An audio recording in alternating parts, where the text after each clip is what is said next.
শহর একসময় পানিকে পথ দেখাতো, সেই শহরই এখন সামান্য বৃষ্টিতেই পানির কাছে অসহায়। টিপটিপ বৃষ্টি শুরুর ঘণ্টাখানেকের মধ্যেই রাজধানীর বিভিন্ন সড়ক তলিয়ে যায় পানির নিচে। কোথাও বাস আটকে থাকে, কোথাও রিকশার চাকা অর্ধেক ডুবে যায়। অফিসগামী মানুষকে হাঁটতে হয় হাঁটু সমান পানি মারিয়ে। স্থবির হয়ে পড়ে নগর জীবন, চরম ভোগান্তিতে পড়েন লাখো মানুষ। প্রতি বর্ষায় একই দৃশ্য, একই দুর্ভোগ, একই আলোচনা। আর ফিরে আসে সেই পুরনো প্রশ্ন, একটু বৃষ্টিতেই কেন ডুবে যায় ঢাকা? কিন্তু জলাবদ্ধতার জন্য কি শুধু বৃষ্টিই দায়ী, নাকি এর পেছনে রয়েছে বছরের পর বছর ধরে চলা অপরিকল্পিত নগরায়ন, খাল জলাভূমি ভরাট, দুর্বল ড্রেনেজ ব্যবস্থা, সমন্বয়হীন নগর ব্যবস্থাপনা এবং অবহেলার দীর্ঘ ইতিহাস? নাকি দায় আরও গভীরে? এই প্রশ্নের উত্তর কে দেবে? সরকার, সিটি কর্পোরেশন, নাকি এই শহরের বাসিন্দারা? নাকি বাস্তবতা হলো জলাবদ্ধতার দায় একক কারও নয়, এটি বহু বছর ধরে জমে ওঠা পরিকল্পনাগত ব্যর্থতা, প্রশাসনিক দুর্বলতা এবং নাগরিক দায়িত্বহীনতার সম্মিলিত ফল।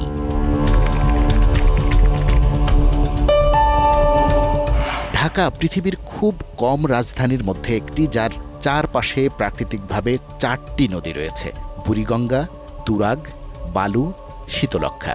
এই 4 নদী ছিল ঢাকার প্রাকৃতিক ড্রেনেজ বেসিন।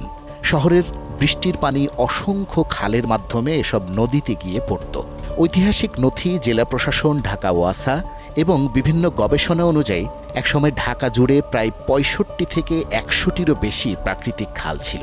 তবে বিভিন্ন সরকারি তালিকায় বর্তমানে 26 থেকে 39টি, আবার কোনো কোনো প্রশাসনিক তালিকায় 43টি খালের উল্লেখ পাওয়া যায়। সংখ্যার এই পার্থক্যের কারণ হলো অনেক খাল সম্পূর্ণ বিলীন, অনেকগুলো আংশিক দখল বা ভরাট, আর কিছু খালের অস্তিত্ব এখন শুধু নথিতেই সীমাবদ্ধ। অর্থাৎ খালের সংখ্যা নিয়ে মতভেদ থাকলেও একটি বিষয়ে সবাই একমত: ঢাকার অধিকাংশ প্রাকৃতিক জলপথ হারিয়ে গেছে।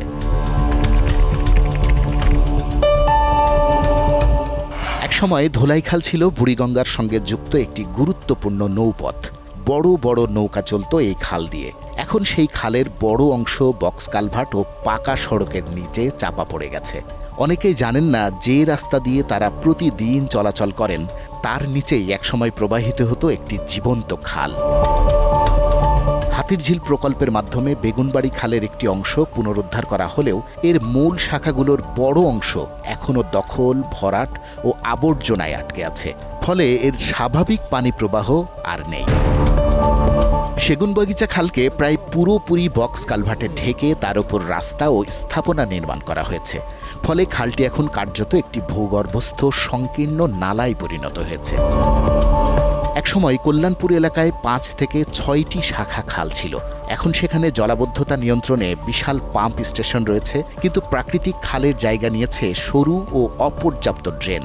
এছাড়া রামচন্দ্রপুর, মান্ডা, গজারিয়া, শাহজাহানপুর, নড়াই, ডেমরা, কালুনগর, কাঁঠালবাগান সহ আরও বহু খাল আজ দখল, ভরাট কিংবা সংকুচিত হয়ে কার্যত মৃতপ্রায়।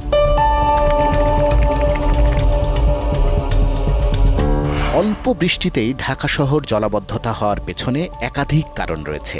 প্রথমত, শহরের প্রাকৃতিক পানি নিষ্কাশন ব্যবস্থা ভেঙে পড়েছে। একটি আদর্শ ড্রেনেজ ব্যবস্থায় বৃষ্টির পানি রাস্তা থেকে ড্রেনে গিয়ে পড়ে, তারপর খাল হয়ে নদীতে প্রবাহিত হয়। কিন্তু ঢাকায় অধিকাংশ খাল ভরাট বা দখল হয়ে যাওয়ায় এবং অনেক জায়গায় নদীর সঙ্গে যোগাযোগ বিচ্ছিন্ন থাকায় পানি ড্রেনেই আটকে থাকে এবং রাস্তায় উপচে পড়ে। দ্বিতীয়ত, ঢাকার বেশিরভাগ এলাকায় বৃষ্টির পানি ও পয়ঃবর্জ্য একই ড্রেন দিয়ে প্রবাহিত হয়।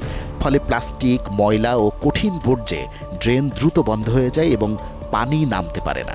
তৃতীয়ত, অপরিকল্পিত নগরায়নের কারণে ঢাকা এখন প্রায় পুরোপুরি কংক্রিটে ঢাকা।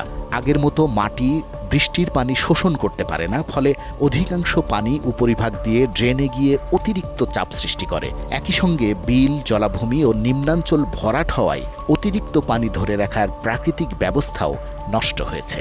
এছাড়া জলবায়ু পরিবর্তনের কারণে স্বল্প সময়ে ভারী বৃষ্টিপাতের প্রবণতা বেড়েছে। তবে বিশেষজ্ঞদের মতে ঢাকার জলাবদ্ধতার মূল কারণ শুধু বেশি বৃষ্টি নয়, বরং খাল দখল, জলাধার ধ্বংস, অপর্যাপ্ত ড্রেনেজ এবং অপরিকল্পিত নগরায়ন।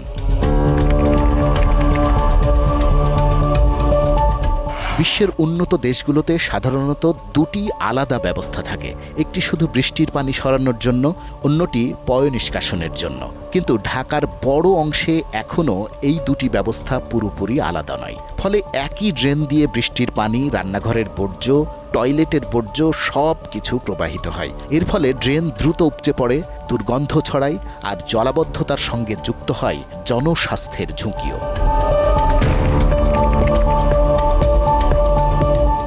টানা ভারী বর্ষণ হলেই রাজধানীর বিভিন্ন এলাকায় নিয়মিত জলাবদ্ধতা দেখা দেয়। এর মধ্যে উল্লেখযোগ্য হল মিরপুর, কাজীপাড়া, শেওড়াপাড়া, কল্যাণপুর, গাবতলী, মোহাম্মদপুর, আগারগাঁও, বাড্ডা, রামপুরা, মালিবাগ, শান্তিনগর, মতিঝিল, বংশাল, যাত্রাবাড়ি, মুগদা, ড্যামরা, আরও বিভিন্ন এলাকা। বিশেষজ্ঞদের মতে রাজধানীর এই জলাবদ্ধতা প্রবণ এলাকাগুলো পুরনো খালের প্রবাহ পথ, নিম্নভূমি বা ভরাট জলাধারের উপর গড়ে উঠেছে।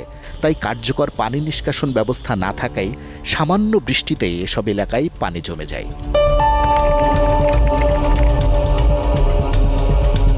ঢাকার জলাবদ্ধতার জন্য কোনো একক প্রতিষ্ঠানকে দায়ী করা যায় না। দীর্ঘদিন রাজধানীর ড্রেনেজ ও খাল ব্যবস্থাপনার দায়িত্বে ছিল ঢাকা ওয়াসা। তবে নিয়মিত পর্যবেক্ষণ ও দীর্ঘমেয়াদী পরিকল্পনার ঘাটতির অভিযোগ ছিল। 2020 সালের ডিসেম্বরে এ দায়িত্ব ঢাকা উত্তর ও দক্ষিণ সিটি কর্পোরেশনের কাছে হস্তান্তর করা হয়। এরপর লাউতলা খাল, আদি বুড়িগঙ্গা চ্যানেল সহ কয়েকটি খাল উদ্ধার, অবৈধ দখল উচ্ছেদ, খাল পুনর্খনন, ওয়াকওয়ে নির্মাণ এবং সৌন্দর্যায়নের কাজ শুরু হয়। তবে বিশেষজ্ঞদের মতে এসব উদ্যোগ বিচ্ছিন্ন এবং প্রয়োজনের তুলনায় ধীর গতির ছিল। বিভিন্ন সংস্থার মধ্যে সমন্বয়ের অভাব, উদ্ধার হওয়া খাল পুনরায় দখল হওয়া এবং দীর্ঘমেয়াদী মহাপরিকল্পনার অভাবে জলাবদ্ধতার স্থায়ী সমাধান এখনও অধরায় রয়ে গেছে। অন্যদিকে রাজুকের বিরুদ্ধে জলাশয় ও প্লাবন ভূমি রক্ষা এবং ডিটেইল এরিয়া প্ল্যান বা ডিএপি কার্যকরভাবে বাস্তবায়নেও দুর্বলতার অভিযোগ রয়েছে। বিআইডব্লিউটিএ ও জাতীয় নদী রক্ষা কমিশন নদী ও খাল পুনরুদ্ধারে কাজ করলেও বিভিন্ন সংস্থার মধ্যে সমন্বয়ের অভাব বিদ্যমান। বিশেষজ্ঞদের মতে ঢাকার জলাবদ্ধতার স্থায়ী সমাধানে প্রয়োজন সমন্বিত, দীর্ঘমেয়াদী ও বৈজ্ঞানিক নগর পরিকল্পনা। এজন্য প্রথমেই সিএস, এসএ ও আরএস রেকর্ড অনুযায়ী সব খাল দখলমুক্ত করে পুনর্খনন এবং নদীর সঙ্গে তাদের প্রাকৃতিক সংযোগ ফিরিয়ে আনতে হবে। ধোলাইখাল ও সেগুন বাগিচার মতো যেসব খাল বক্স কালভার্ট দিয়ে ঢেকে দেয়া হয়েছে সেগুলো ধাপে ধাপে উন্মুক্ত করারও পরামর্শ দিচ্ছেন বিশেষজ্ঞরা। একই সঙ্গে বৃষ্টির পানি ও পয়ঃবর্জ্যের জন্য পৃথক ড্রেনেজ নেটওয়ার্ক গড়ে তুলতে হবে। পাশাপাশি জলাধার, নিম্নভূমি ও বন্যাপ্রবণ অঞ্চল সংরক্ষণ, স্পঞ্জ সিটি ধারণা বাস্তবায়ন, নিয়মিত ড্রেন পরিষ্কার এবং প্লাস্টিক ও কঠিন বর্জ্য ব্যবস্থাপনায় কঠোর আইন প্রয়োগ নিশ্চিত করতে হবে।